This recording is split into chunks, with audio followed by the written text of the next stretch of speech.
Fac și setele pe stand-off. Da, îmi fac acum setele. Aici, ăsta așa, ăsta așa. Domnule polițist.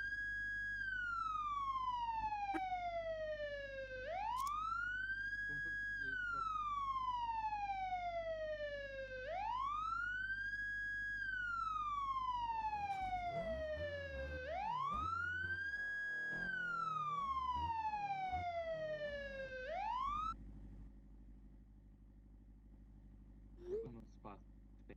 Zi-mi și mie, te rog, ce am în spate, domnule polițist?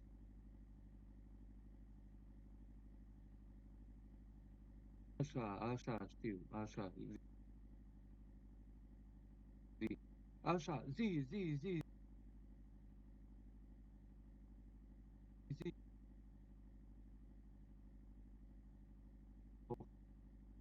Păi, am oprit.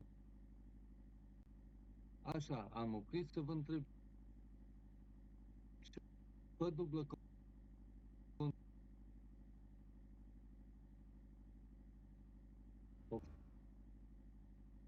mă auzi? Bă, nu tu, bă, ăla. Bă, hai că am o problemă cu un polițist, hai un pic.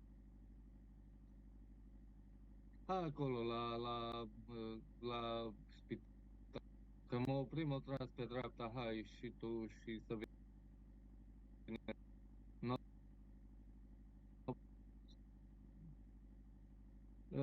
spuneți tot.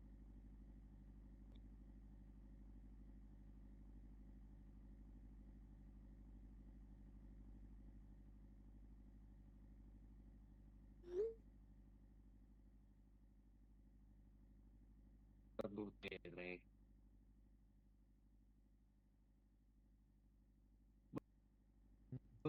Știi Salut, că ne domnul să mă Mihai oprești, Popescu. nu? N-ai voie, mă, să mă Salut. oprești. Salut, bă. N-ați văzut nimic. De ce? M-a agresat, domnul, a vrut să mă violeze, m-a băgat în mașină. Nu-i corect. Scuze.